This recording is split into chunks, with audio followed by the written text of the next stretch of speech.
Buenos días. Bienvenidos a la Cátedra Abierta UDP, un espacio que pronto va a cumplir una década y que se pensó en homenaje al escritor Roberto Bolaño. Hoy día tenemos que agradecer la generosidad del Encuentro Transatlántico, que nos permite compartir uno de sus invitados. Me refiero a Edmundo Pasoldán.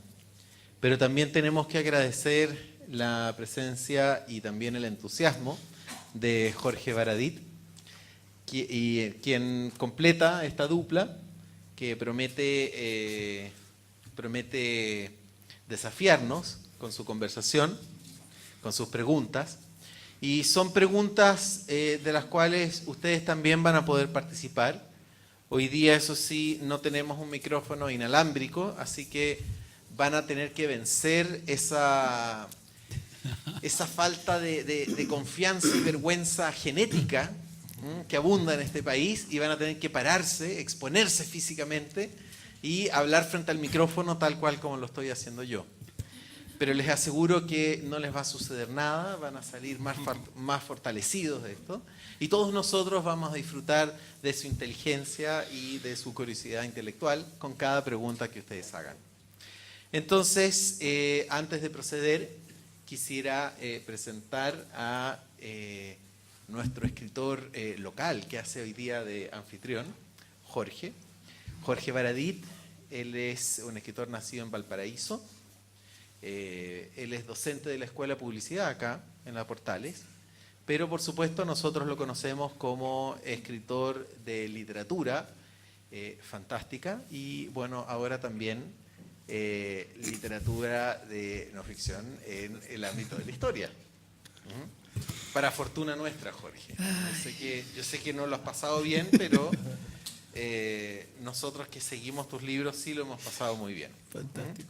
Es autor de novelas como Yggdrasil, Trinidad, Cinco, Calfucura, Policía del Karma, Llúscuma y los dos libros que están ofrecidos afuera, Historia secreta de Chile 1 y 2. Entre otras obras personales y colectivas. Ha sido ganador del premio UPC de la Universidad de Cataluña el año 2006 con el libro Trinidad. También el premio FIC a la mejor novela gráfica el año 2011 con Policías del Karma. Y también el Premio Municipal de Santiago, el año 2014, con Llúscuma. Él ahora tiene el privilegio de presentar y después continuar la conversación con Edmundo Pasoldán, a quien relevo responsabilidad a ti para que lo presentes. Muchas gracias. Fantástico. Yo estoy acá porque le explicaba a Edmundo que desde la última vez que él estuvo en Chile, cuando yo era escritor de literatura fantástica o algo parecido, ahora soy escritor de historia. En fin, por acá está mi editorial y mi editor, el Gonzalo Eltech, y él es testigo de este accidente, ¿no? Que partió muy chiquitito, sin ninguna pretensión, y terminó convertido en algo, no sé cómo llamarlo. Bueno, lo que nos convoca es a Edmundo Pasoldán, a José Edmundo Pasoldán Ávila, boliviano, ex jugador de fútbol. ¿Cierto? Sí. Es uno de los autores más representativos de la generación latinoamericana de la década del 90. Estudió ciencias políticas en la Universidad de Alabama, pero antes estuviste en Buenos Aires, ¿no? Relaciones internacionales, me parece algo así. También. En 1997 obtuvo un doctorado en lenguas y literatura hispana por la Universidad de Berkeley y con un ensayo sobre la vida y obra de Alcides Arguedas. Es columnista de temas de cultura, ha escrito para El País, The New York Times, Time y Etiqueta Negra. Sus obras han sido traducidas a varios idiomas y han aparecido en antologías en diferentes países en Europa y América. Desde 1991 reside en Estados Unidos, donde es profesor de literatura latinoamericana en la Universidad de Cornell. Ha sido finalista de Letras de Oro 1991 con Días de Papel, Estados Unidos. Premio Erich Gutentag 1991 por Días de Papel. Premio Juan Rulfo 1997 por el cuento Dochera. ¿Dochera o Dochera? Dochera. Dochera. Premio Nacional de Novela de Bolivia 2002 por El Delirio de Turing. Beca Guggenheim 2006, finalista del Hamet 2012 con la novela Norte. Me gustaría partir dibujando un poquitito con esta tontera y esta paranoia que estoy teniendo con la historia, un poquitito más atrás, dibujar un poquitito el mundo Pasoldán. Primero, hace 25 años publicaste tu primera novela, tu primer libro, porque era de cuento, 25 años ya. Sin embargo, quiero partir más atrás, algo que no muchos conocen en el resto de Latinoamérica, me he dado cuenta, que Pasoldán es un tremendo apellido en Bolivia, ¿no? Anclado en la historia del país, en el Estado, en las guerras, en los sucesos históricos relevantes. Hay un libro, incluso me encontré hace unas semanas atrás en Lima, sobre la Guerra del Pacífico. Estaba buscando, porque estoy en la tontera, ¿no? Entonces estaba buscando libros sobre el punto de vista peruano y me encuentro con la Guerra del Pacífico escrita por Felipe Pasoldán. ¿Tiene que ver con tu familia en particular? Bueno, la pregunta es, ¿desde dónde sientes que te insertas en la sociedad boliviana y su historia, como un Pasoldán? ¿Qué hay hacia atrás?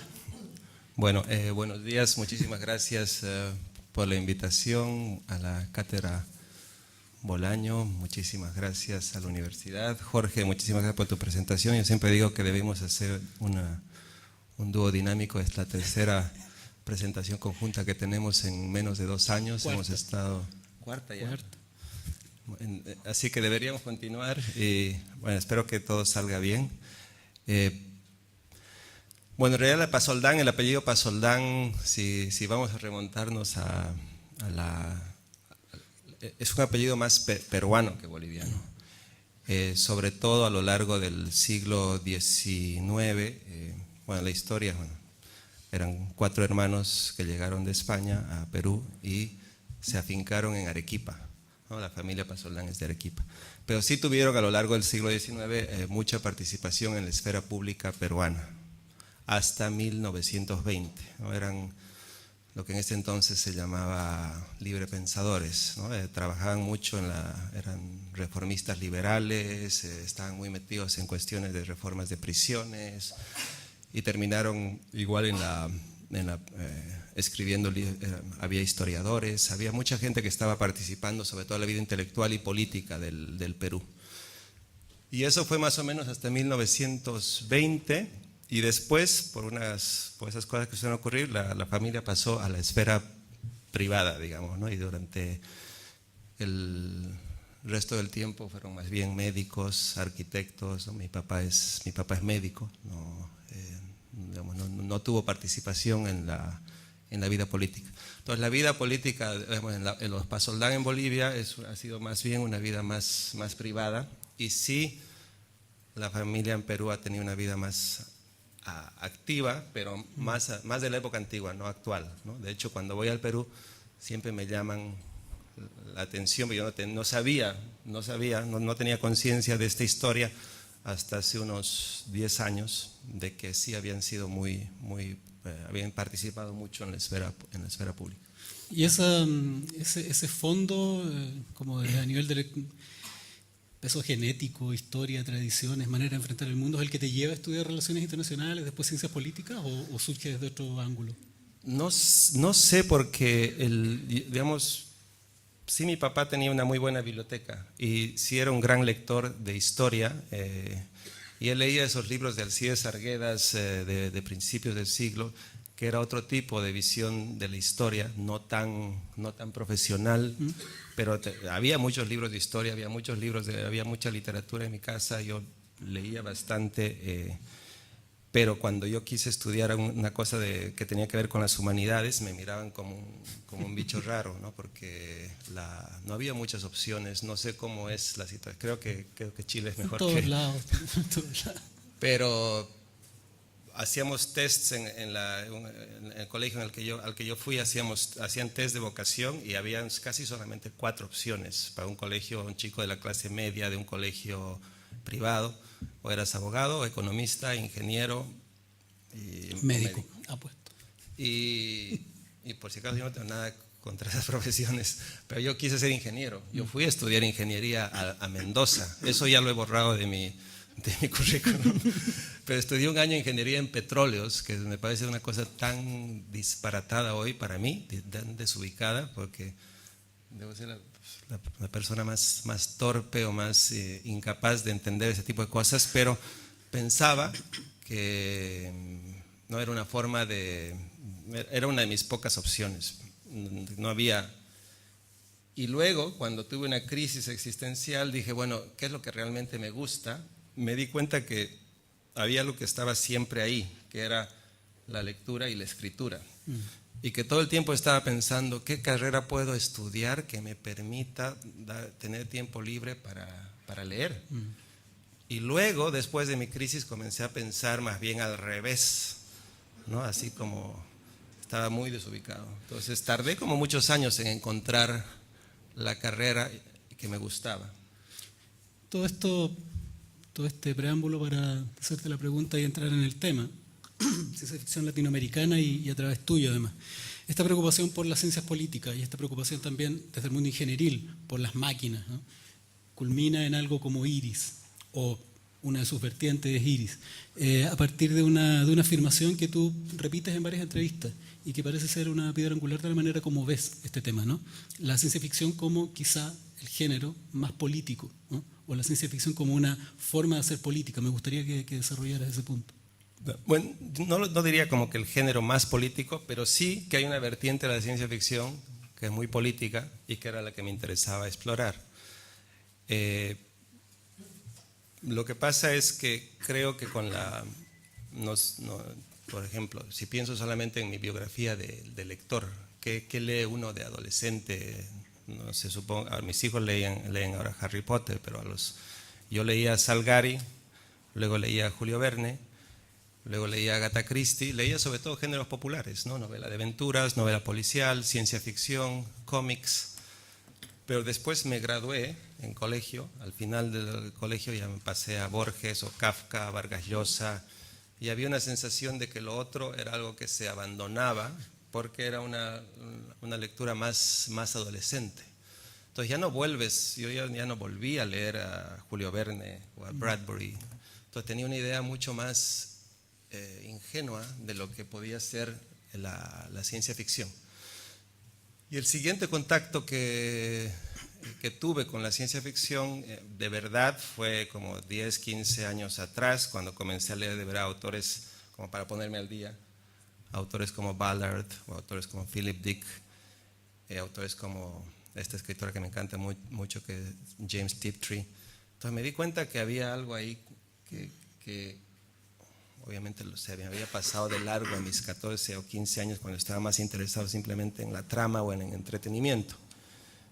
Y eso es lo que más me interesó del género, de la ciencia ficción, como que por un lado me permitía dar un campo libre a la imaginación, pero que a la vez podía estar muy anclado en los problemas de tu tiempo, por decirlo de una manera un poco de titular de periódico. Y eso era lo que me atrajo, ¿no? De que, bueno, puede ser que a mí me interese lo que puede pasar, claro, lo que puede pasar dentro de 50 años, pero me interesa más lo que está pasando hoy. Sí. Entonces estaba buscando siempre formas de narrar ese presente y pensé que la ciencia ficción o en general la literatura fantástica me podía dar opciones o puntos o aberturas que quizás no me había dado la literatura realista. Sí, hay una tesis o una postura al respecto, ¿no? Que dice que cuando el escritor de literatura fantástica, en ciencia ficción en particular, se tiene que enfrentar a la creación de mundos, no puede sino echar mano del que tiene, ¿no? Y que por esa razón, inconsciente o conscientemente, termina reflejando. A pesar de que la ciencia ficción comenzó en el siglo XIX, o una de sus vertientes más importantes era la parodia política, ¿no? Era estos viajes al futuro para ver en qué se había convertido el mundo, o viajes al pasado para lo mismo. En ese sentido, Wells en La máquina del tiempo hace un ejercicio muy ajustado de análisis de su tiempo. Entonces la pregunta es, a partir de este Iris, donde o sea, es notoria la relación de Estados Unidos imperial, colonial, invadiendo Afganistán o los países del sur de Asia, ¿cómo haces eco? ¿Por qué te vas a Afganistán? Y esta es una pregunta chauvinista porque somos latinoamericanos, ¿no? No podemos no hablar de nosotros, parece.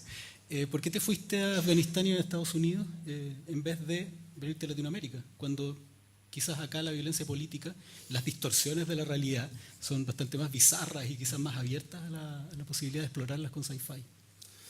Bueno, en realidad, claro, el camino no fue tan directo, fue mucho más diagonal. Hasta el 2005-2006 Yo había escrito novelas ambientadas en Bolivia, la última fue Palacio Quemado, y pasó que desde el punto de vista político, ¿qué pasa? En 2005-2006 llega a Bolivia Evo Morales. Y hubo una gran revolución en Bolivia, una gran transformación de las estructuras sociales y políticas, un cambio de élite, algo que, o sea, muy fuerte. Pero lo que pasó fue que yo me fui de Bolivia el 84, o sea, ya estoy más de 30 años viviendo fuera de Bolivia. Entonces, yo creo que hasta el 84 hasta el 2005, la Bolivia que todavía continuaba era, en cierta forma, tenía las estructuras de la Bolivia de mi infancia y mi adolescencia. Entonces, con la nueva Bolivia, la de Evo Morales, yo ahí sentí que me costaba mucho ambientar algo en esa nueva Bolivia, que no tenía las coordenadas para ambientar ese espacio. Entonces, sentía que debía buscar otra forma de insertarme, de entender, tratar de entender el país. Y ahí pasó, al mismo tiempo que pasaba esto, que dije, bueno, voy a dejar Bolivia por un tiempo, pasó que me daba cuenta que ya estaba tantos años en Estados Unidos y que me interesaba comenzar a pensar o narrar un país que hasta ese momento me había parecido demasiado grande, ¿no? No sabía cómo entrarle a Estados Unidos, yo ya estaba viviendo ahí casi 20 años. Y lo primero que me choca del país para narrar, que tengo el extrañamiento todavía pese a los años, que sigo con una sensación muy extrañada con los Estados Unidos, es la cuestión de la violencia. La violencia que está en todas partes, ¿no? La violencia del portar armas, que de pronto, cosas que quizás aquí no se viven de esa manera, pero que de pronto tu hijo que está en el colegio y que tiene 13 años y de pronto te llaman y te dicen, acaban de cerrar el colegio porque hay un chico que está armado, no, por favor no vengan, la policía, hemos entrado en lo que se llama ahí lockdown mode, que es que cierran todo el perímetro del colegio, cosas que quizás en Bolivia jamás, yo no he crecido con ese tipo de cosas, ¿no? Lo que ustedes ven en los periódicos de lo que ocurre en la violencia en Estados Unidos es solamente la punta del iceberg, ¿no? De cosas de este tipo, un chico que lleva un arma al colegio. Entonces decidí pensé, voy a hacer una trilogía sobre la violencia en los Estados Unidos, en la sociedad norteamericana. Entonces comencé a escribir Los vivos y los muertos, que era la violencia en los colegios. Norte, la violencia y la frontera. Iris iba a ser mi novela post 11 de septiembre, la novela imperial, la novela sobre el imperialismo, la cara del imperialismo en el siglo XXI, ¿no? ¿Y cómo se convierte en ciencia ficción? Comenzó como una versión realista y comencé a hacer la investigación porque me interesó la historia una historia que leí en Rolling Stone, un reportaje sobre 5 soldados norteamericanos de 19 años que estando en Afganistán comienzan a tener su propia guerra, su guerra particular. Comenzaron a matar a civiles y a hacerlos aparentar como que los habían matado en defensa propia. Entonces yo pensaba que esa historia podía reflejar, ¿no?, el sinsentido de la guerra, podía reflejar los excesos, ¿no? Había ahí seguros soldados que eran psicópatas, otros que en el ambiente se volvieron psicópatas, se dejaron llevar, y pensé que podía ser interesante narrar esa historia. Pero lo que pasó fue que como en ese momento todo en los periódicos era Afganistán e Irak, estaba todo muy saturado con el tema. Y quería escribir sobre Afganistán y no tenía distancia en cuanto al material que me bombardeaba. Y le dije a un amigo, me gusta la historia, pero no, me estoy aburriendo mucho con la investigación de toda la historia de Afganistán y la ocupación. Y él, yo creo que en broma, me dice, bueno, es Andrew Brown, es un amigo Andrew Brown que conocen aquí, Álvaro, Mike, me dice, ¿por qué no ambientas la historia en Marte?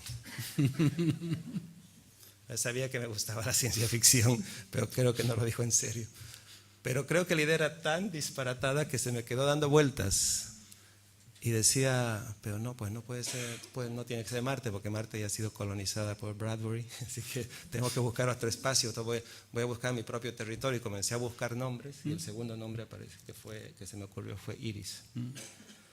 Ahora, es súper distinto el proceso creativo cuando uno está escribiendo porque aquí hay dos cuestiones cruzadas. Una que es la documentación sobre fenómenos y hechos que están ocurriendo, y también la sci-fi, la construcción de mundo. ¿Tuvo algunas diferencias ese proceso creativo con respecto a tus libros anteriores en particular? Hablaste que te aburriste de investigar. ¿En qué consistió esa investigación? ¿Y por qué la dejaste? Fue mucho más libre y ahí fue que entró la historia. El momento en que entra Iris, de pronto se abre otro espacio. Y ahí entra Bolivia y ahí entra Latinoamérica. Porque decía, Iris es una isla que va a ser... Yo quería que fuera isla porque tenía en mi cabeza la invención de Morel, que para mí es uno de los grandes modelos de novelas de fantástico en Latinoamérica. Y decía, quisiera que fuera en una isla. Y luego, pero si es un lugar al que llega una corporación a explotar las riquezas, ¿qué riquezas son las que hay en esta isla? Tiene que ser unas riquezas mineras. Y ahí entró toda la historia de la explotación minera en Bolivia, el imaginario de Potosí como una ciudad fantasma, los espectros de la colonia. Y ahí sí entró, digamos, la historia latinoamericana, la historia traumática, la larga historia traumática de la colonia, cruzada con mi experiencia contemporánea en los Estados Unidos. Entonces me di cuenta que podía dialogar ya con Bolivia de otra manera, más con el imaginario, con lo que produce el imaginario de un territorio, un espacio. La literatura minera fue fundamental la primera mitad del siglo XX en Bolivia, pero ya ha dejado de ser fundamental. Incluso en nuestro imaginario ya no nos identificamos como un país minero. Pero pensé que podía ser interesante ese desplazamiento y acercarte al género, pero ya cuando se ha anquilosado, ya el subgénero de la literatura minera ya no tiene mucho que decir. Sí, se produce un fenómeno que es que te preguntan por qué estás tan interesado, o por lo menos esto es autorreferente, ¿no? Disculpen. ¿Por qué estás tan interesado en la historia o escribiendo historias si lo tuyo es el futuro y la ciencia ficción? Me dicen. Bueno, aquí hay un ejemplo, ¿no? Tú viste hacia atrás para poder... Exactamente. En ese sentido, una cosa, la historia se define a veces como la manera en que interpretamos los hechos del pasado a la luz de los acontecimientos presentes, ¿no? Es una manera de interpretar el presente a la luz de lo que ocurrió. En el caso tuyo, ¿estás utilizando eso también para vislumbrar un futuro posible? ¿Qué es un anhelo, una pesadilla, Iris? ¿Hay una agenda tuya detrás de lo que debería ocurrir, lo que no debería ocurrir, o fue una pulsión? No, yo creo que era una pulsión, pero lo que pasa, yo tenía ya la historia, tenía Iris, y lo siguiente era ¿quiénes viven en esta isla? Que era una pregunta muy básica, que ya no podía darla por sentado, como cuando ambientas una cosa en tu ciudad natal, Cochabamba, los que viven en Cochabamba, entonces ya no necesitas narrarlos.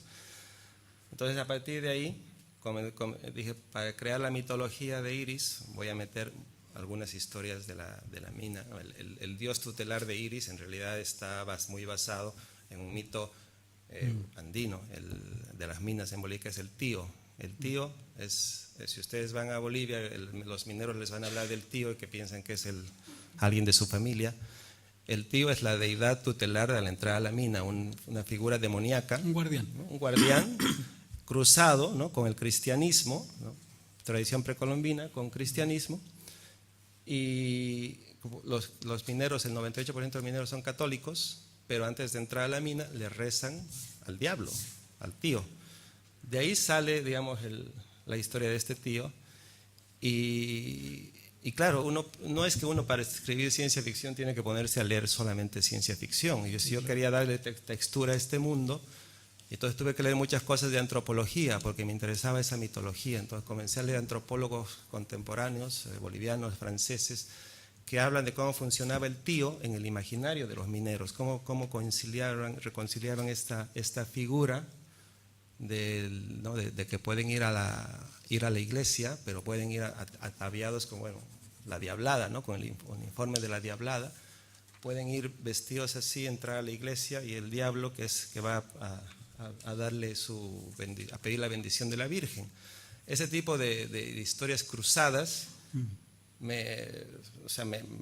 necesitaba leer antropólogos, necesitaba leer literatura que no tenía necesariamente que ver con la ciencia ficción.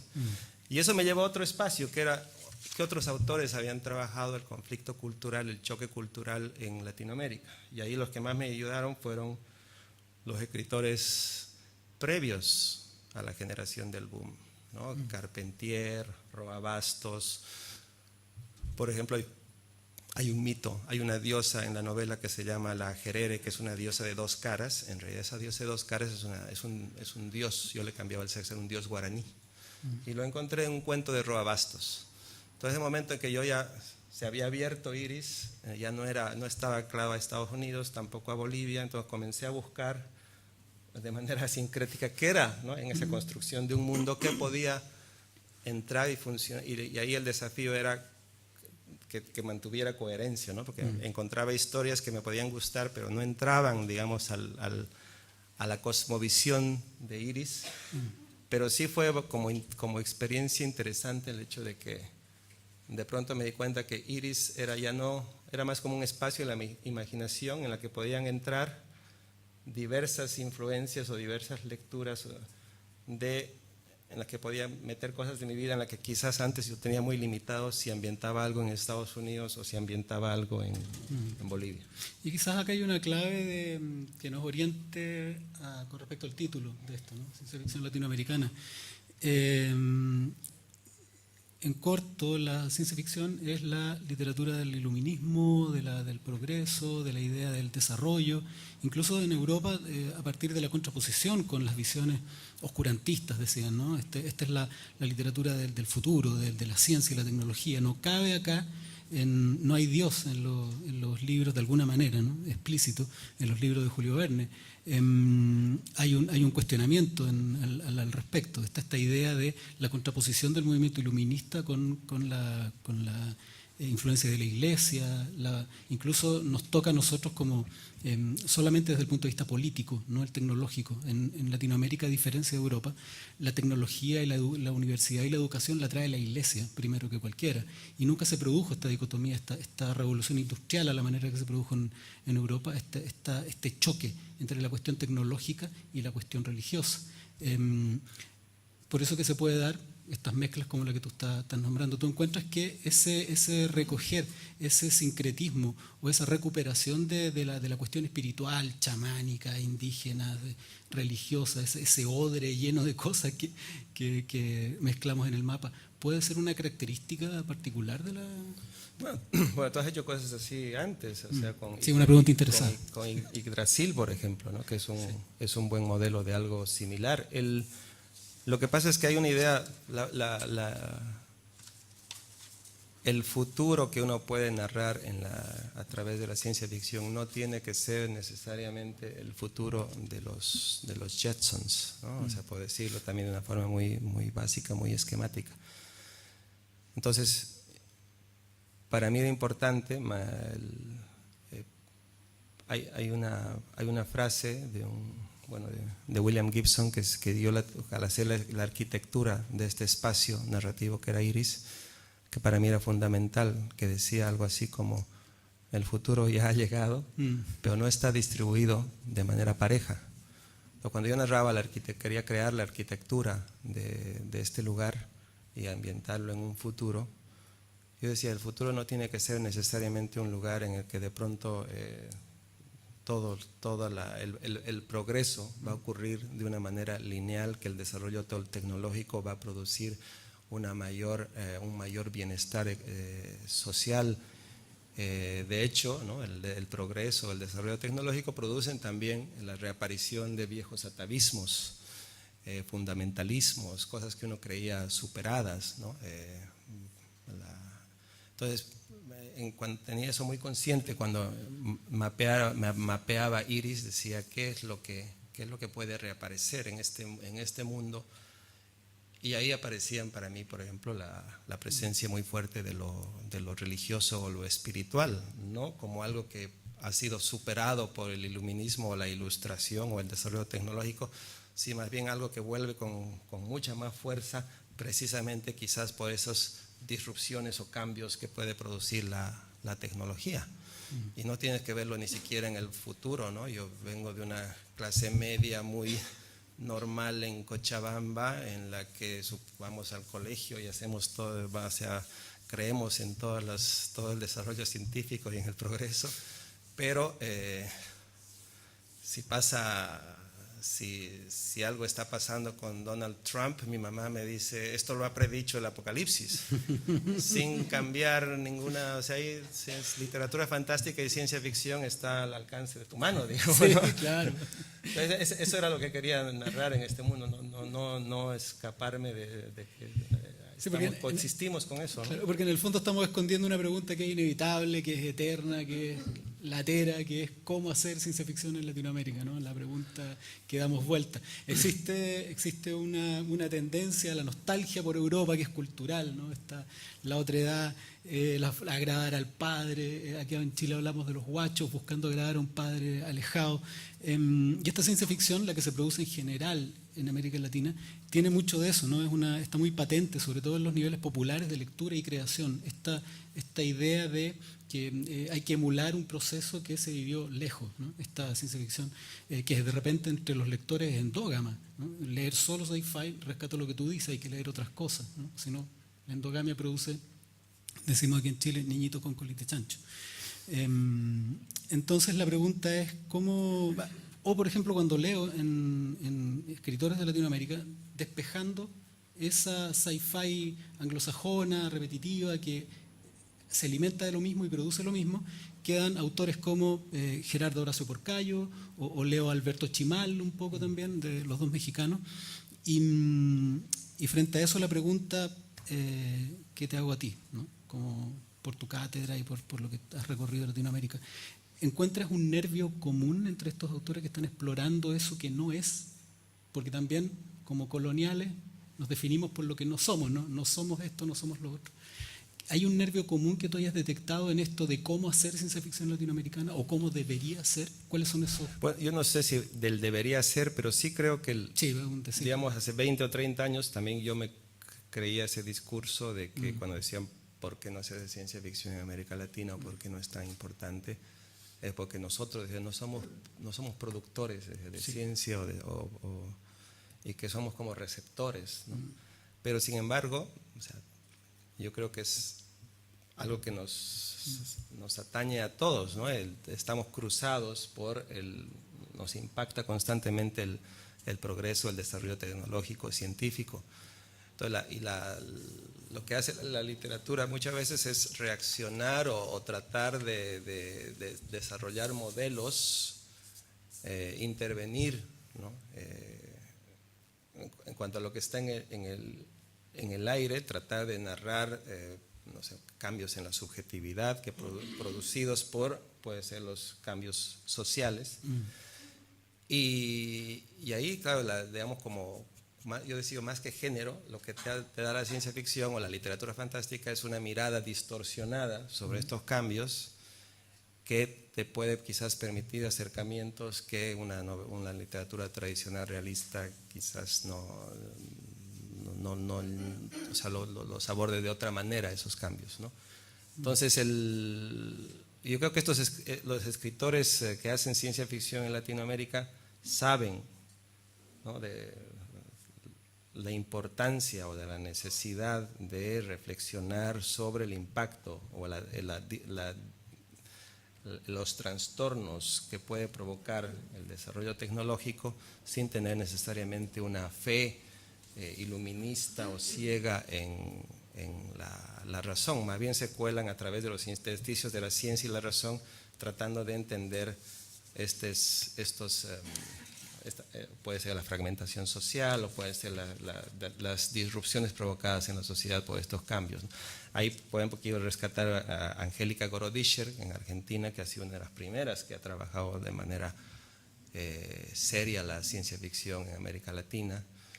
También está Oesterheld con El Eternauta, que puede ser una novela gráfica, pero es una novela gráfica que con los años va ganando más y más peso, ¿no? Ricardo Piglia la incorporó en su biblioteca de los textos fundacionales de la literatura argentina, ¿no?, para romper también con ciertos tabúes con respecto a lo que significa la novela gráfica o la ciencia ficción, ¿no? Curiosamente tenemos nosotros una historia muy distorsionada y rara con los géneros populares en América Latina. porque los aceptamos mientras no decimos que sean géneros populares. Por supuesto. O sea, ¿qué hacía Borges, digamos, ¿no? ¿Qué hacía Piglia? Cuando leo, para mí la gran novela del horror latinoamericano, las dos grandes novelas del horror latinoamericano son El obsceno pájaro de la noche y Pedro Páramo. Pedro Páramo como novela gótica de fantasmas es insuperable. Es una novela de género. Ahora, obviamente, lo que hace Rulfo o lo que hace Donoso es trascender el género, trascender el horror, trascender el cuento de fantasmas, convertirlo en otra cosa. Pero en ambos yo les podría enseñar tranquilamente como, digamos, en literatura de género popular, literatura de horror o literatura fantástica, aunque lo lleven a otra cosa. Pero de ahí a que digas así que Rulfo hace como novela de fantasmas, no tiene que ser la novela de la post-revolución mexicana. Es también, o sea, una cosa no quita la otra. Y creo que eso también es interesante en cuanto a nuestra relación con los géneros, a diferencia del mundo anglosajón, que es mucho, siempre ha habido quizás el campo, la esfera intelectual, la esfera editorial latinoamericana, nunca se ha especializado tanto como para permitir las separaciones tan fuertes de géneros que ocurren en el mercado anglosajón.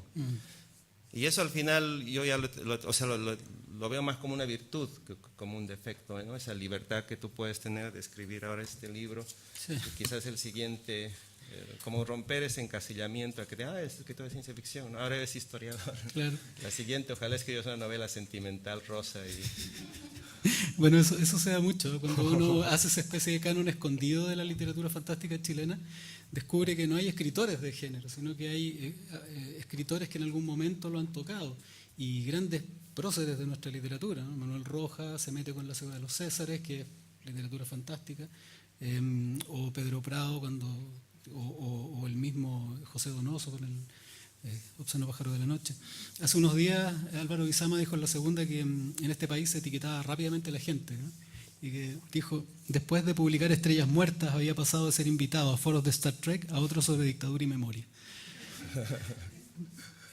Yo creo que tiene un poco que ver con lo que tú estás diciendo. Hay dos preguntas ahí primero. La pregunta de nuevo, que son todas las preguntas pendientes de siempre en literatura fantástica y ciencia ficción en Latinoamérica. ¿Por qué crees que ocurre esto de verla como en un segundo plano, como es una versión pobre, un hermano pobre de la literatura? Y también la otra pregunta es si te pasó esto con Iris. O sea, de hecho estás acá hablando de ciencia ficción latinoamericana. ¿Te pasa esto con Iris? ¿De haber quedado etiquetado también, o no? Sí, claro. Sí, claro. Soy un especialista en ciencia ficción. Pero mi próxima novela es una novela realista, así que Pero claro, después de 5 años de escribir ciencia ficción, ya también tu realismo se vuelve más poroso, se distorsiona. No, yo creo que en general, no solamente es de América Latina, pero creo que viene de una larga tradición que parte de una desconfianza hacia aquello que es de consumo masivo. Y creo que simplemente lo asumo como que esas son las reglas del juego, ¿no? Pero lo que pasa es que yo muchas veces me he creído también ese discurso, sobre todo cuando entré a la universidad, porque en colegio, en la adolescencia eres más ingenuo con tus lecturas, pero en la universidad comencé a leer. Claro, yo cuando comencé a hacer un doctorado en literatura latinoamericana tenía grandes huecos en literatura medieval, colonial, no eran huecos, eran directamente tabula rasa, ¿no? Y para mí fue un descubrimiento, yo que pensaba que todo lo había descubierto, no sé, por Martí y Rubén Darío, ¿no? Y descubres que en la literatura medieval, o sea, ya se había sembrado todo en la literatura clásica griega, romana, se había sembrado ese gran edificio sobre el cual estábamos trabajando. Entonces ahí de pronto esta literatura popular de consumo masivo yo también la comencé a ver en mí. O sea, son prejuicios que uno también adquiere, no es que de pronto te pones de este lado y dices, esta gente intelectual que rechaza. No, pues yo fui uno de esos que rechacé algo que me gustaba, quizás porque me gustaba demasiado, porque sí, pues yo me leía novelas de Agatha Christie en un día y en la universidad comencé a sospechar de esa cosa tan fácil, decía, para que sea serio y que sea bueno me tiene que costar, ¿no? Y al final me he dado cuenta que no hay necesariamente correlación. Hay novelas que me han costado mucho, pero que se merecen todos los, por ejemplo, Bajo el volcán, la terminé de leer, o sea, la intenté 3 veces y fracasaba y yo me sentía mal. Y al final me encantó, ¿no? Y hay otras novelas difíciles, que no voy a decir su nombre, que simplemente no pasaba con ellas, ¿no? Pero sí creo que tendemos a hacer una correlación muy rápida. Y lo que es cierto, los géneros populares lo que hacen, muchas veces descuidan el trabajo con el lenguaje, y eso también hay que decirlo, descuidan el trabajo con el lenguaje, y muchas veces privilegian la trama. Entonces entra muy rápidamente una novela de Agatha Christie, digamos, por decir, pues ya me he hecho esa mención. Entonces comienza a decir, no tiene que ser muy buena, porque es consumo muy rápido. Ahora, Simenón, por ejemplo, yo pensaba, Simenón también consumo muy rápido, pero es un grande, o sea, cada vez lo veo más cerca a Balzac que Agatha Christie. Entonces, eso, creo que no hay una correlación, no debería haber pero con los géneros populares se hace mucho esa correlación, como es algo que se lee muy rápido, en la que no hay mucho trabajo con el lenguaje muchas veces, que privilegia la trama, entonces se tiende nosotros mismos tendemos a mirarlo menos. ¿Y por qué crees tú que está pasando esto? Porque detrás de la pregunta o del comentario de Álvaro y de esta etiqueta que te va a costar, o la mía, ¿no? Que ahora soy historiador también, ¿por qué queremos escapar? ¿Por qué esta fuga, ¿no? Tú hablaste de espacios de libertad, pero esto no ocurría. De pronto queremos hacer de todo o tenemos permiso para hacer de todo. Y a nadie te dice, como me dijeron a mí hace un tiempo atrás, oye, tú no puedes escribir literatura juvenil, hombre, por Dios. O ahora, oye, pero ojo con convertirte en un historiador. Hay una doble cosa. No quieres ser atrapado, pero te quieres fugar. ¿Por qué tenemos temor de ser etiquetados? ¿Por qué tenemos temor de perder la libertad de hacer lo que queramos? ¿Qué se produce a partir de eso también? Porque siempre hay un costo asociado. No tengo la respuesta clara. Sí reconozco que cuando comencé la promoción de Iris, en las primeras entrevistas, yo decía, no quería utilizar la etiqueta ciencia ficción, y utilizaba como ficción especulativa, ¿no? Que es lo que dice Margaret Atwood o Joyce. Margaret Atwood a sus libros le llama ficción especulativa, un poco para evitar la etiqueta. Y una muy buena amiga que tengo, bueno, en realidad mi pareja, me dijo, nada menos. me dijo, o sea, sácate la careta, me dice.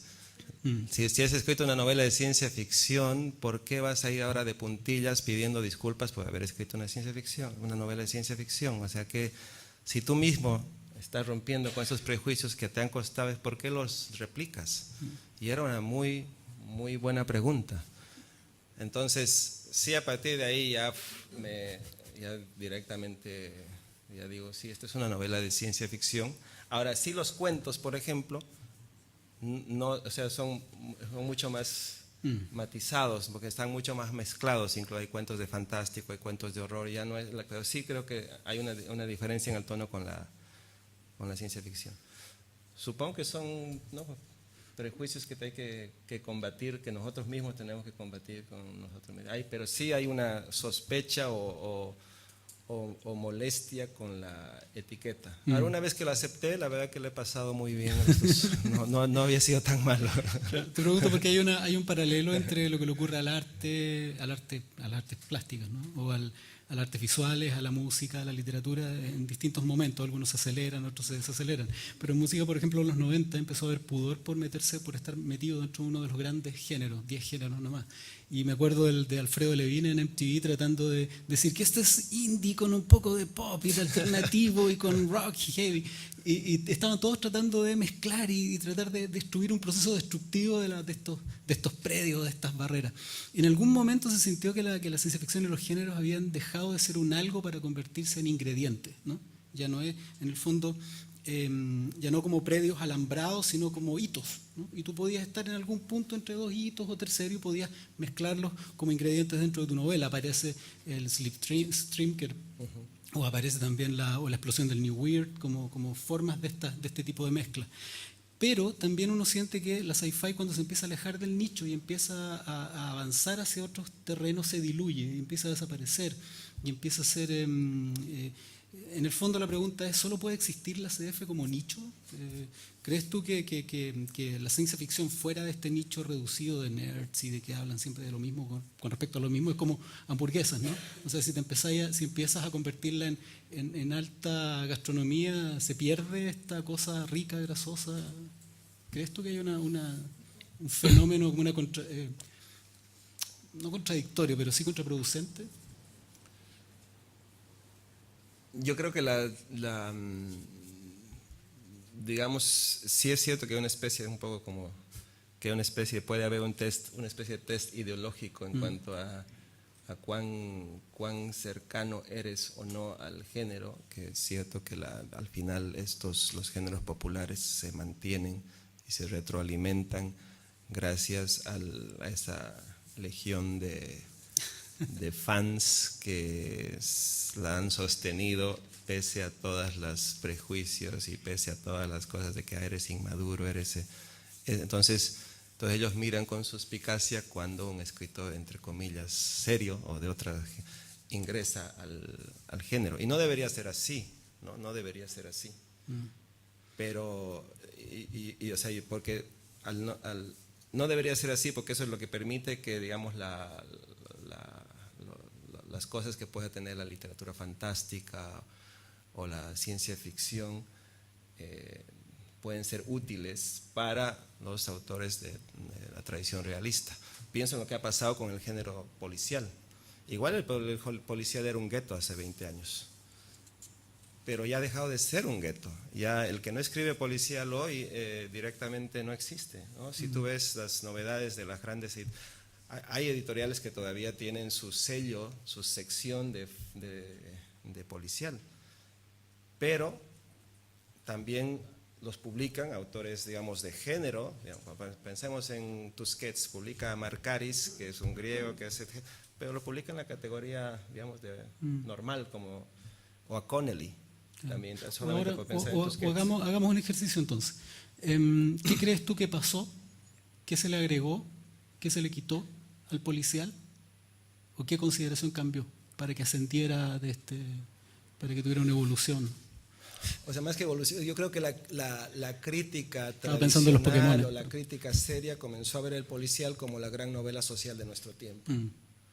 ¿No? La novela que trata de la crisis bancaria, la novela que trata de la corrupción política, ese puede ser el policial. Entonces, si dice algo relevante sobre la sociedad, entonces de pronto el policial adquiere otra legitimidad. Claro, pero eso es una consideración externa. Entonces tú consideras que hubo una reconsideración externa del fenómeno, no que desde dentro hubo algún avance o alguna forma. Porque lo pregunto porque a partir de esa aseveración, ¿no? Esa afirmación que hacen los escritores de ciencia ficción que de pronto es defensiva. Dicen, no, lo que pasa es que nosotros somos literatura de ideas. ¿No? Y dejando fuera un poco el ámbito de lo literario, esa cosa abstracta, experimental. ¿Tú le pondrías más de eso? ¿Crees que eso es lo que le falta para ser considerado? No es porque quiera que sea considerado ni mucho menos. O sea, yo creo que tiene que tener una relación más... Por un lado, nosotros somos grandes consumidores de ciencia ficción, casi, sobre todo a través del cine o la televisión. Prácticamente buena parte de lo que vemos digamos, está marcado o influido por el fantástico o la ciencia ficción. Sin embargo, con la literatura todavía hay como resquemores, resistencias, suspicacias de ambos lados, ¿no? Del sector más de la crítica seria tradicional, seria entre comillas tradicional, y este fandom que rechaza estos avances, lo cual me parece como un poco absurdo. Si tú ves a escritores serios entre comillas nuevamente, como Houellebecq o Ishiguro han escrito novelas que pueden ser consideradas de ciencia ficción. La nueva novela que está escribiendo Junot Díaz se titula Zombie, que también tiene que ver con el fantástico y todo eso. Va a llegar un momento en que este va a ser un debate absurdo, pueril, como lo fue con el tema del policial. Pero para eso quizás todavía falte 1 o 2 décadas, ¿no? Pero sí, digamos, o sea, por un lado, pero es muy difícil discutir con un fanático. Sí, claro. Porque deberían dejar de asumirse como un gueto, porque no es un gueto, porque es muy grande. Sí. Y por otro lado, del otro lado debería haber también una aceptación más normal de lo que puede servir, de lo que nos puede dar la ciencia ficción. Y ahí viene una pregunta que es majadera, porque ya de alguna manera la hice, pero que es necesario como para cerrar. Entonces, ¿cuáles crees tú, haciendo un paralelo con la respuesta anterior sobre el policial, que debería ocurrir al interior de la ciencia ficción o la consideración externa para que dé ese paso, si es que queremos, si es que ocurre, ¿no? Y yo creo que lo que más, digamos, cómo funciona más allá, ya digo, de la calidad de las obras, ¿no? de la escritura. Lo que pasa con los géneros y la forma en que son aceptados o se mueven hacia el mainstream, yo creo que tienen que ver con el hecho de que son capaces de decir algo relevante sobre la situación, sobre la condición humana o sobre la situación contemporánea, sin necesidad de que estén como bloqueados por algo que están hablándole a unos cuantos iluminados o a unos cuantos fanáticos. Entonces, para eso, yo digo, por ejemplo, hay cambios tecnológicos que están ocurriendo todos los días, ¿no? Simplemente hay un montón de cosas de mi memoria hoy que ya están desplazándose al celular. Simplemente si salgo, camino 30 metros y me olvido del celular, me viene tengo que volver corriendo a mi habitación. Son cambios en mi subjetividad que están ocurriendo de manera constante, ¿no? Estamos cada vez más y más impactados por los cruces o los avances o los desarrollos tecnológicos, para bien y para mal. Entonces, todo ese cambio de la subjetividad, digo, de todos los géneros, ¿cuál es el género que más experiencia tiene, digamos, para trabajar este impacto de lo tecnológico o lo científico en nuestra vida cotidiana? Es la ciencia ficción. El realismo lo hace, por supuesto, pero en cuanto a tradición de gente que ha estado todo el tiempo pensando en este impacto de la ciencia, entonces es la ciencia ficción. Entonces yo digo, para que si es que, o sea, pensando en cuanto a su ampliación, a la ampliación de su terreno, de sus coordenadas, creo que el momento en que veamos que hay ese tipo de ciencia ficción que nos puede ayudar a situarnos en el mundo, se van a romper muchos prejuicios. Pero no sé si necesariamente este grupo que ha defendido a muerte la ciencia ficción cuando estaba en las catacumbas va a querer verlo eso. Y del otro lado también, ¿no? No sé si el mundo más tradicional, crítico, va a ver a la ciencia ficción algo que es no solamente para adolescentes. No sé qué va a pasar. Y ahora, con respecto a una pregunta trascendente que tengo que hacerte, con respecto a tecnología, futuro y actualidad, ¿juegas Pokémon Go? Con mis hijos sí, pero solo no. Y no, pero de verdad, ¿qué efecto ves tú inmediato? Hagamos un ejercicio de futuro, de qué 10 años. ¿Qué pasa con una tecnología que produce un quiebre de paradigma? Siempre te decían que tienes que estar en la dicotomía entre salir a jugar a la pelota y tomar sol o quedarte encerrado jugando Call of Duty. Hoy día resulta que se acabaron, las mamás se quedaron sin excusa. El niño sale, se encuentra con otras personas, conversa y genera comunidad a través del mundo virtual. ¿Qué va a pasar con esto? ¿Te van a perseguir más? ¿Te van a controlar más? ¿Vas a tener otras posibilidades, vidas virtuales? ¿Vas a despreciar tu vida real en pos de una vida virtual? ¿Qué va a pasar con eso, crees tú? Bueno, yo no sé, Creo que el lado que más me cuesta de la ciencia ficción es el lado de futurólogo. Anticipación. Pero sí, hay un lado muy fuerte, tú lees el lado Julio Verne de la ciencia ficción, el lado visionario es como central a la ciencia ficción. No, quizás sea el que menos se me da, prefiero narrar el presente, pero sí, sin duda alguna lo que va a venir después en cuanto a realidad aumentada y realidad virtual va a volver a redefinir nuestra subjetividad.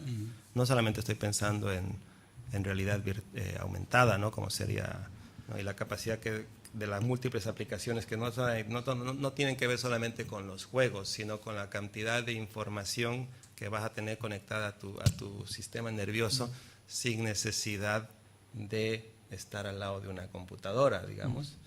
Y eso también con realidad virtual. Y eso va a producir un cambio muy fuerte en la subjetividad, como una periodista me dijo en España, pero entonces eso nos va a deshumanizar. Y la respuesta para mí es que nosotros hemos sido muy creativos para volvernos a definir como humanos. O sea, estos cambios tecnológicos han habido en el siglo XVI de otra manera y la forma en que lo ha vivido la gente ha sido también con un impacto fundamental en su subjetividad. Es simplemente, no es que nos va a deshumanizar, sino que va a redefinir lo que significa ser humano. Y eso es a mí lo que me interesa y digamos lo que me puede ayudar a pensar la ciencia ficción. Muchas gracias. Vamos a pasar a las preguntas. Primero un aplauso, Edmundo, por favor.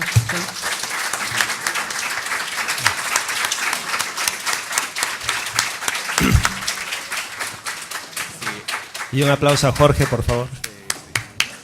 Ese aplauso es para ambos. Muchas gracias. Quisiera saber si es que hay alguna pregunta. Bueno, siempre sucede esto. Uno tiene que preparar una pregunta antes porque la gente quiere ver si uno hace el ridículo antes. Estaremos muy felices si no hay preguntas. Pero ¿sabes qué? Aquí a mí me quedó dando vuelta la distancia entre la Bolivia que tú conociste y la Bolivia de ahora. Sin necesidad de entrar en un análisis político necesariamente, me interesa más la mirada del escritor. ¿Qué cosas te parecen ajenas? ¿Qué cosas no te sientes autorizado como para narrar ahora? No es que no me sienta autorizado, sino que han habido cambios que todavía no se terminaron de asentar. Y entonces hay una serie de códigos, una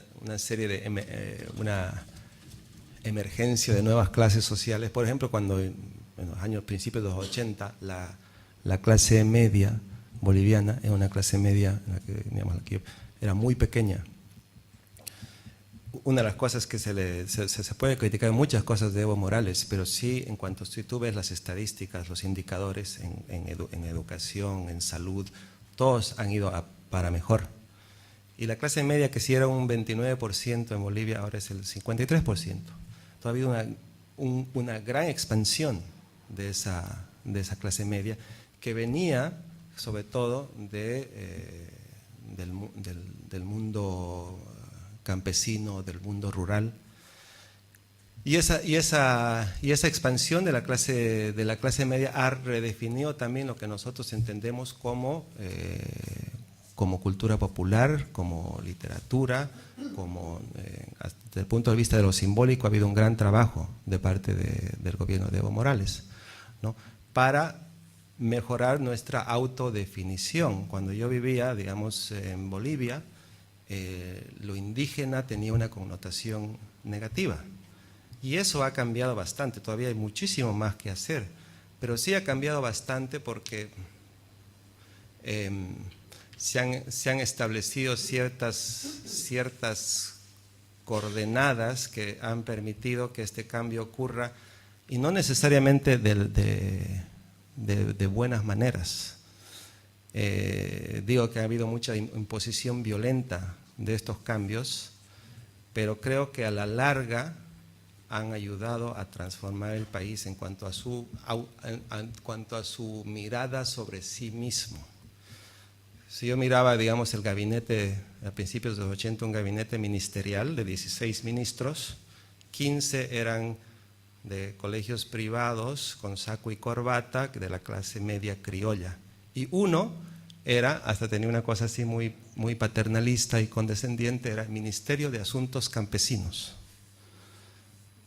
Ahora eso se ha invertido, ¿no? Entonces y es muy importante que tú veas en el gabinete, en la clase social, que quienes están en el poder, que los que están en el poder, el rostro que está en el poder sea parecido al rostro que está en las calles, que no haya esa distancia de que un solo grupo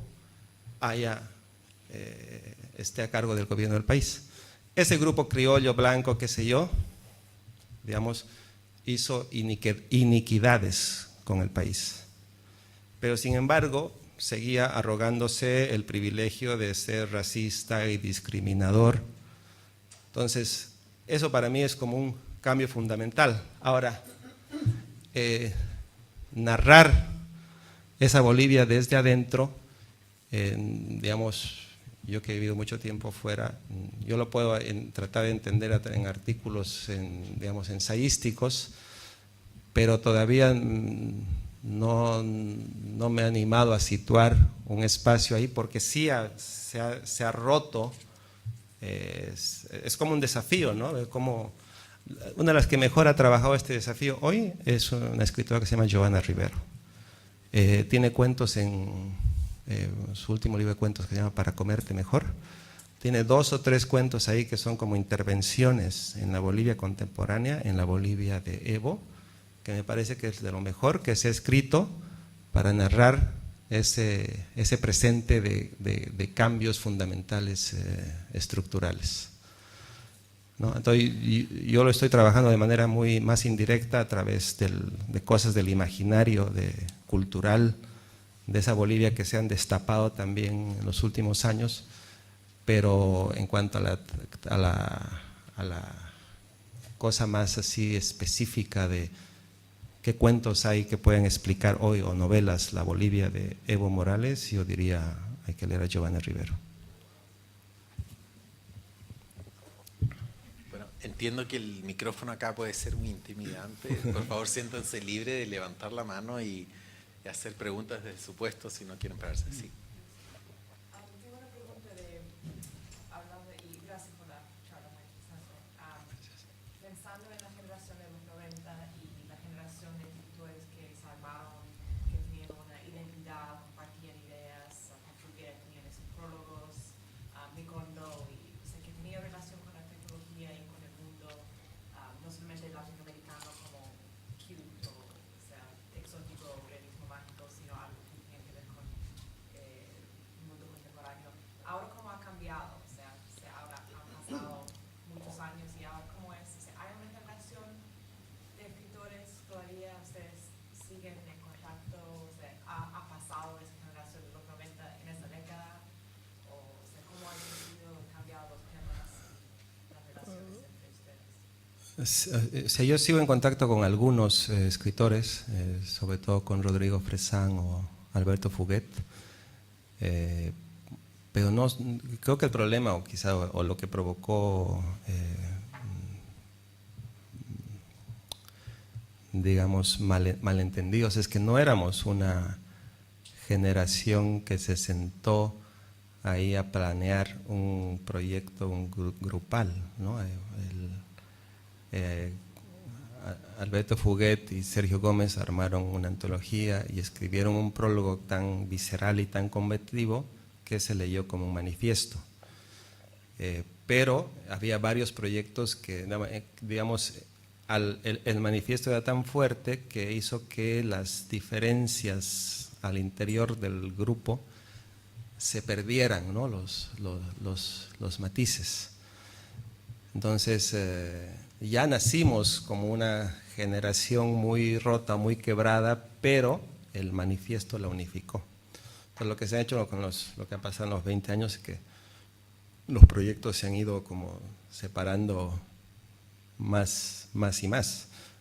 Y hay escritores a los que admiro mucho y quizá para mí lo más importante, siempre digo, se publican muchas antologías en Latinoamérica. Y si algo tuvo esa antología fue que 20 años después hay como 7, 8 escritores que todavía están están haciendo cosas muy interesantes para mí, y eso hace que, digamos, a la larga la antología tenga un gran valor, ¿no?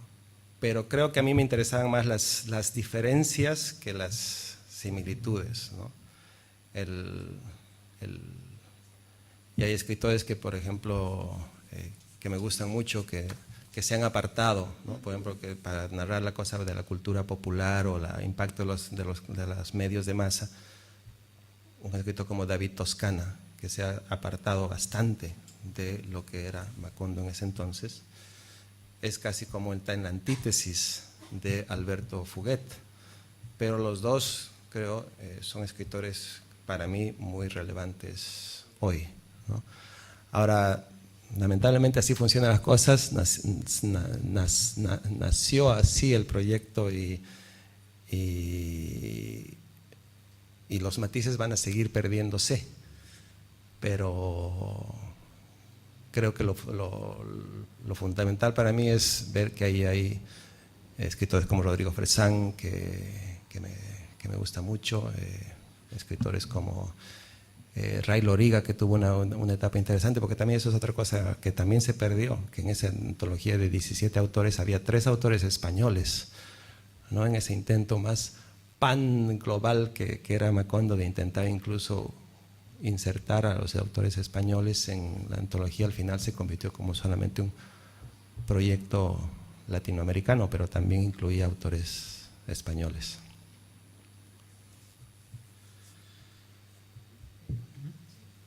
Yo quisiera que se asomaran al mundo de la memoria, porque me parece que todo el mundo como Jorge trabaja mucho con esa tierra movediza. De hecho, yo diría que en Iris los personajes esconden un cierto quiebre en su memoria, digamos, ¿no? Que termina uno descubriendo. Incluso el personaje que se llama Javier, es una cosa bastante tremenda con su hijo, ¿no? También hay una cosa de la infancia que me impresionó mucho. Pero en fin, ¿cómo opera, cómo trabajan? ¿Por qué esta cosa de la memoria? No, no, es muy... Una pregunta es buena cuando se la pasas a otro. No, dale. No era el invitado. Creo que en las últimas décadas en el Cono Sur, en Bolivia, los países que han vivido o sufrido las dictaduras, el tema de la memoria se ha vuelto también como un tema político, porque no es solamente qué recordar, sino cómo lo recordamos y para qué lo recordamos, ¿no? Es un tema también casi como social y de Estado, y pueden ver las configuraciones de la forma en que han recordado ciertos eventos. Chile o Argentina o Bolivia han sido diferentes y ha también provocado otro tipo de desarrollo cultural en el país. No, para mí es fundamental el tema de la memoria, y porque de hecho en Iris, como uno de los temas que me interesaba trabajar era, ¿no?, en la cuestión de la redefinición de lo humano, y ahora en las fronteras de la neurobiología, lo que se está haciendo con la cuestión de la memoria, y ¿no?, los avances que se están haciendo en cuanto a la posibilidad de borrar conscientemente ciertos aspectos traumáticos de tu memoria, ¿no? Para mí casi como pregunta narrativa era, si tú tuvieras la oportunidad de borrar esos aspectos traumáticos, ¿lo harías? ¿O son esos aspectos traumáticos los que de una manera paradójica definen más tu identidad? No, desde el punto de vista especulativo, para mí, básicamente Iris, los personajes, casi todos, lo has visto muy bien, ahí Javier sería el principal, pero todos los otros se definen en torno a cuánto quieren aceptar o no. Bueno, desde el punto de vista narrativo, en Iris, antes de ir, esta es una isla a la que los están enviando a los soldados a combatir, y antes de partir, todos los soldados les dan la oportunidad de mantenerse con su identidad y su memoria, o borrársele la memoria para casi como iniciar de nuevo su vida en Iris, pero sin saber qué han dejado atrás. Entonces todos los personajes, o sea, para mí la pregunta que siempre me hacía era ¿cuál es la relación de este personaje con su trauma personal? Si estaba dispuesto a aceptar o si quería borrar todo lo anterior, ¿no? Y para mí el caso de Javier era paradigmático porque era un personaje que sufre un trauma con su hijo, pero jamás se le ocurre que tiene que borrar eso, que más bien lo que lo hace más humano es precisamente su necesidad de enfrentarse a las pesadillas provocadas o al trauma provocado por esa historia familiar. Eso quizás para mí como que está ahí en un individuo, creo que se puede aplicar a la forma que nosotros tendríamos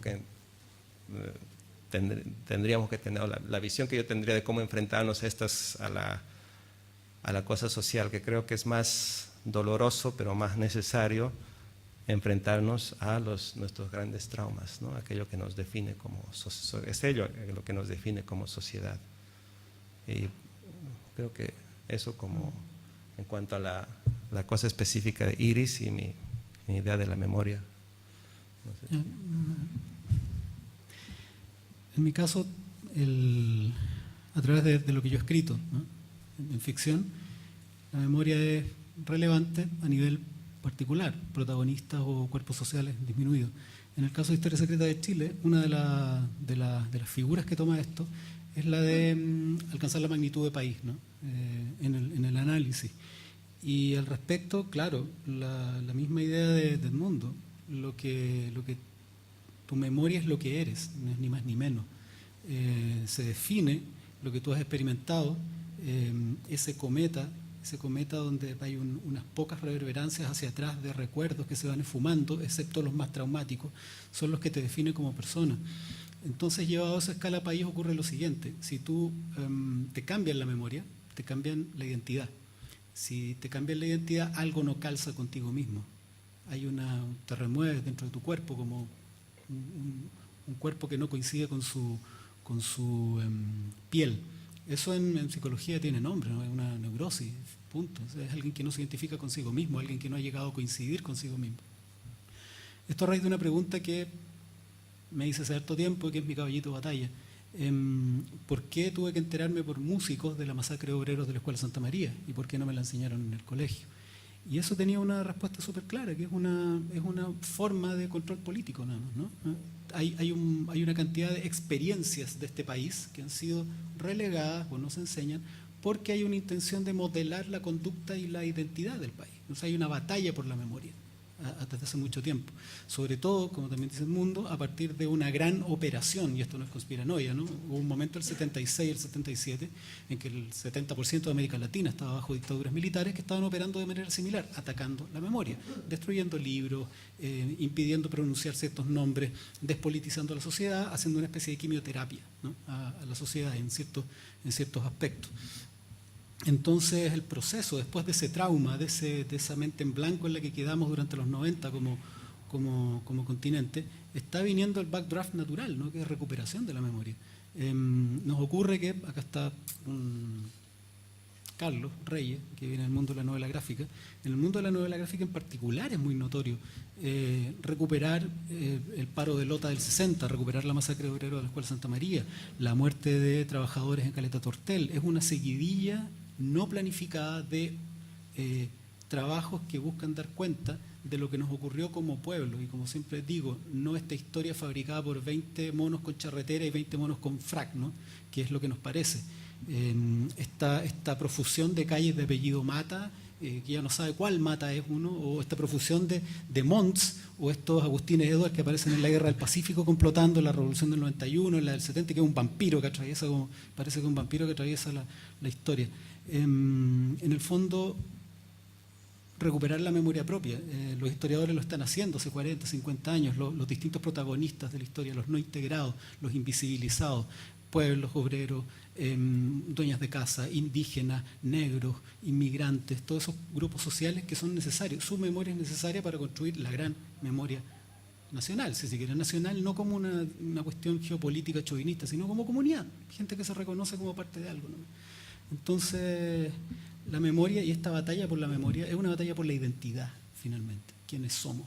Y mientras no sepamos quiénes somos, bien difícil vamos a poder definir qué es lo que queremos y qué no para el futuro. Entonces, en este momento en particular de Chile, es una respuesta política o un cuestionamiento político fundamental. Adriana. Yo quería recordar una frase del mundo que me pareció la cual no tendría que volver muchísimas veces y a la que yo estaba llegando en un trabajo pronto. Y es esta frase de todo lo que está sucediendo en la tecnología va a redefinir lo que significa ser humano. Y eso me parece el tema más interesante que uno puede seguir pensando. Y en ese sentido, si hay que redefinir, si se está en un proceso de redefinir lo que es ser humano, ¿cómo se estarían redefiniendo los estudios de humanidades? Porque aparentemente los estudios de humanidades corresponden todavía a algo que está muy preso en la era de Gutenberg. Y entonces, en ese sentido, ¿cómo podríamos imaginar hacia el futuro las humanidades?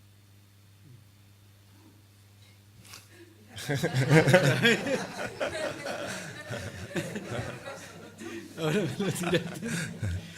Pero ya yo voy a dar una respuesta cortita. Bueno, dale. Cortísima, pero es que tú eres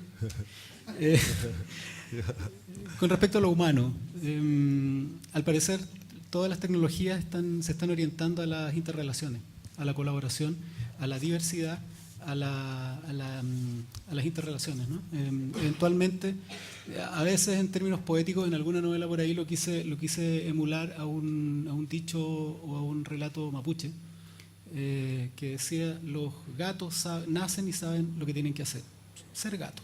Los caballos nacen y saben lo que tienen que hacer, ser caballo. Los hombres nacen y no tienen idea de lo que son, y tienen que alcanzarlo durante el transcurso de su vida. Yo recuerdo la frase de Miguel Serrano que decía: uno viene a construirse un alma también, ¿no? A ser humano. Entonces, al parecer la tecnología está acompañando esto. Las abejas saben lo que tienen que hacer, se interrelacionan y funcionan como un todo. Al parecer la tecnología está construyendo ese todo. Primero nos construyó una red nerviosa, planetaria, una red eléctrica, ahora nos está construyendo una red neuronal y cada vez estamos más interrelacionados y actuando en tiempo real, unos con otros, coordinados, ¿no? Tengo la impresión que la tecnología lo que nos lleva es actuar como un solo ente coordinado, con todos los riesgos y con todas las maravillas que hay en ese sentido. Y hasta ahí me... Bueno, simplemente, creo que queda un minuto, ¿no? Pero para hablar de lo concreto, de los cambios en el mundo académico que más conozco, que es el norteamericano, en las humanidades, dos cosas así muy rápido. Uno, hay una redefinición o una reorganización negativa de las humanidades, en el sentido de que se han achicado bastante, se están achicando sin prisa, pero sin pausa, ¿no? Hubo una gran crisis del 2008 en Estados Unidos, por el cual las universidades se redujeron bastante, pero ahora ya ha vuelto a haber crecimiento económico, pero los puestos que se están abriendo son más en las ciencias y ya no en las humanidades. Las humanidades se han quedado tan reducidas como ocurrió después de la crisis. A partir de ahí, hablando por ejemplo de gente que está haciendo ahora búsquedas de trabajo, mis estudiantes, qué es lo que qué tipo de profesor se está buscando para enseñar humanidades, hablando del Congreso Transatlántico que está llevándose a cabo esta semana en la Universidad Católica. hay muchos puestos de literatura transatlántica, que es básicamente alguien que sea especialista en literatura latinoamericana y a la vez española. Los departamentos, las facultades de humanidades se están reduciendo y ese defecto está buscando convertirse en una virtud y se está llevando a romper con esa idea de que tenía que haber como especialistas para todos los campos, especialistas para todas las áreas, y más bien se está tratando de buscar un tipo de profesor de humanidades que sea capaz no solamente de enseñar en diversas áreas y tiempos al interior de las humanidades, sino también que sea capaz de hacer conexiones con campos fuera de las humanidades. De hecho, por ejemplo, en Cornell, uno de los profesores que más becas gana, un colega que hace literatura francesa y trabaja mucho con temas de cognición y desarrollo lingüístico, pero asociado a la computadora. Ese tipo de proyectos, digamos, para el National Endowment for the Humanities, que es el que financia estos proyectos, se ha vuelto muy interesante, mucho más que un trabajo, digamos, filológico, que sería, no sé, pues rastrear un personaje a lo largo de los siglos, una cosa así muy literaria. Sí se está buscando. Por ejemplo, ahora nos piden algo que antes no nos pedían, que era que busquemos financiamientos externos para los estudiantes, que ya no asuman que las universidades les van a becar para terminar su doctorado, sino que desde el primer año tenemos que entrenarlos para que busquen otro tipo de financiamiento fuera de las humanidades. Y para eso, entonces, los proyectos que funcionan son justamente proyectos en los que busques cómo hacer que las humanidades tengan algún tipo de conexión con algo, pueden ser las ciencias, la arquitectura, otro tipo de disciplinas. Una cosa mucho más interdisciplinaria de lo que fue mi generación. Bueno, yo creo que esta conversación da para mucho más, pero no así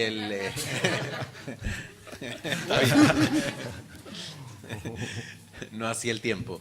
Afuera tenemos algunos refrescos o vino que nos va a ayudar a seguir conversando, pero de manera más informal.